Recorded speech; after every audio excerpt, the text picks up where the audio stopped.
ধৈর্য সহকারে প্রবাসী ভাইরা যারাই আছেন ভিডিওটা দেখেন। ভিডিওটার উদ্দেশ্য করা হইলো কি, আর ভিডিওটা আমি মানে দুই পার্টে দিলাম কি কারণে বলতেছি, যারাই আমরা সৌদি আরব আছি, যারাই সিগারেট খায়, এই দেখেন যে আমার মাছ না, ঠিক আছে? তো যারা সিগারেট খায় আমি তারা উদ্দেশ্য করে কথাটা কইতেছি, ওয়ার্কশপের ভিতরে সিগারেট খাইয়েন না।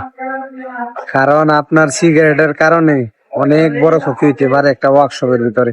সৌদি আরব যারা আছেন, বাংলাদেশের তারা আমি সঠিক কইতে পারি না তারা এর মন, কারণ ওইটা আমার ধারণাও নাই।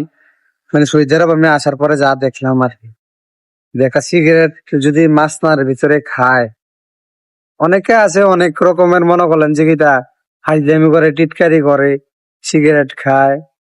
কিন্তু দেখেন যে ভিডিওটা, অবস্থা অনেক খারাপ হয়ে গেছে।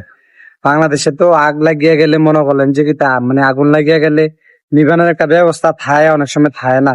কিন্তু এদিকে একবার লাগিয়ে গেলে মনে করলেন যে কি তা ফায়ার সার্ভিস আইতে আইতে পুরা তামা হয়ে যায়, জ্বললে পুরা তামা হয়ে যায়।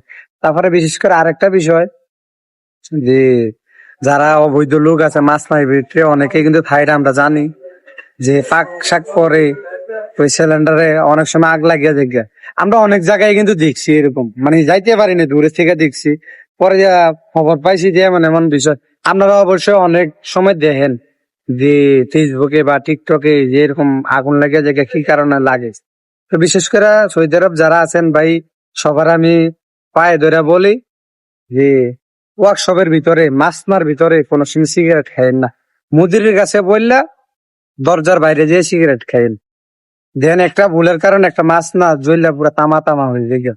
ভিডিওটা তো দেখতেছেন, আশা করি আমি গাড়ি থেকে যাওয়ার সময় বললাম এত ভাই। তো সবাই ভিডিওটা পাইজলামি উদ্দেশ্যে নিবেন না, সিরিয়াস ভাবে নিবেন। আর যারে ভাই প্রবাসে আছেন, একটু একটু দেখে শুনে চলাফেরা করেন।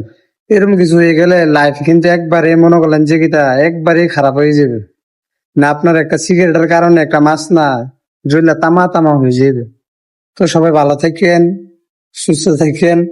তো ভিডিওটা তো করছি, ঠিক আছে? তো পারলে পারলে এই ভিডিওটা দেখে যারে মাছ নাই থাকেন সচেতন হয়ে যায়েন। তো ভালো থাকেন। আর কি বলার, আসসালামু আলাইকুম ওয়া রাহমাতুল্লাহি ওয়া বারাকাতুহু।